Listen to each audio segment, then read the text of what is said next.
میرے عزیز اظہار الحق بارک اللہ فی عمری و علمی تقبل اللہ سعیہ.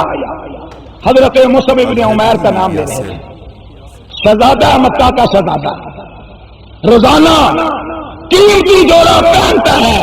ایک مرتبہ جو پہنا پھر دوبارہ نہیں پہنا، پھر دوبارہ نہیں پہنا. جو خوشبو استعمال کی کسی شہزادے نے کب استعمال کی ہوگی؟ پھر اچانک ایک دن رسول اللہ کی محبت دل میں آئی، کلمہ پڑھ لیا.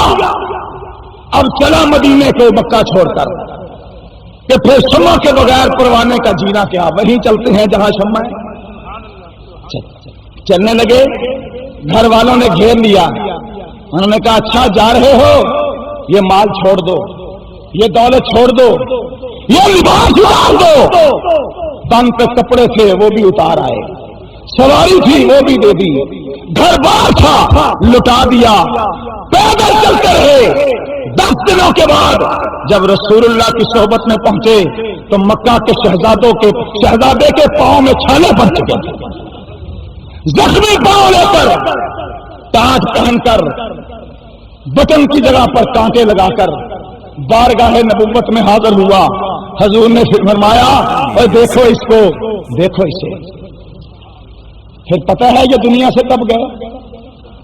احد کی وادیوں میں رسول اللہ کا یہ جانشار شہید ہو گیا. جب شہید ہوا تو باری آئی کفن کی. اور دنیا سے گیا تو کفن بھی اتنا نہیں تھا. جو پاؤں ڈھانپے تو سر ڈھانپ جاتا، سر ڈھانپتے تو پاؤں ننگے ہوتے. یہ رسول اللہ کا جانشار مکہ کا شہزادہ دنیا سے جا رہا ہے.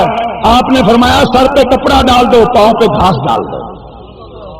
آج پاؤں پہ گھاس ڈالے ہوئے احد کی وادیوں میں سو رہا ہے. صحابیوں کا نام لینا آسان ہے، کیا جانو صحابہ پہ کیا گزری صحابہ پہ.